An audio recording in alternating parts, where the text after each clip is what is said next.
Bonjour tout le monde, j'espère que vous allez bien. Donc aujourd'hui, 3 actualités sur la plateforme eToro, donc 3 mises à jour qu'il y a eu ces dernières semaines. Donc si vous tradez sur eToro ou que cette plateforme vous intéresse, regardez bien jusqu'à la fin cette vidéo.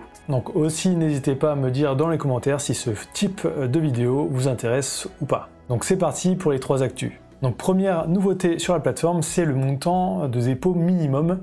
Donc le montant minimum est maintenant de 50 $ pour les paiements via PayPal et carte bancaire. Donc il a pas mal varié ces dernières années, donc il était passé de 200 jusqu'à 500 à certaines périodes. Donc là il est à 50 $, sauf pour les virements bancaires où là c'est toujours à 500 € minimum. Autre nouveauté, c'est le statut des Popular Investors qui a été modifié dans certains cas.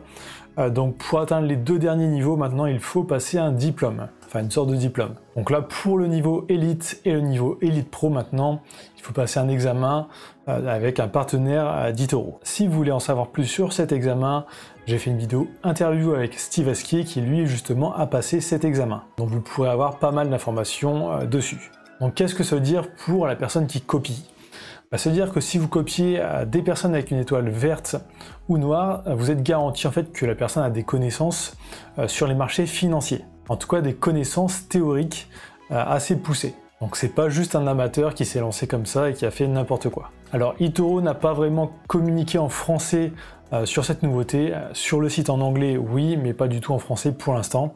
Ce qui est plutôt dommage parce que ça professionnalise un peu le copy trading et ce qui est plutôt pas mal. Ensuite, dernière nouveauté là qui est plutôt pas mal, si vous êtes un petit investisseur, que vous mettez peut-être 50, 100 $ par mois à investir, le montant minimum pour investir sur les différents actifs a diminué.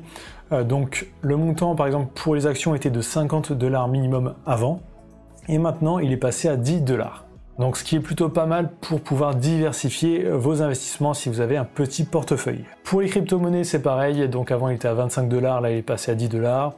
Les ETF aussi. Et aussi les Smart Portfolio, alors c'est les portefeuilles intelligents, c'est le nouveau nom, où c'est passé à 500 $. Sauf pour les portefeuilles où il y a des traders à copier. Alors avant sur ce type d'investissement, vraiment le montant minimum pour trader dessus était assez important, ça dépendait du portefeuille.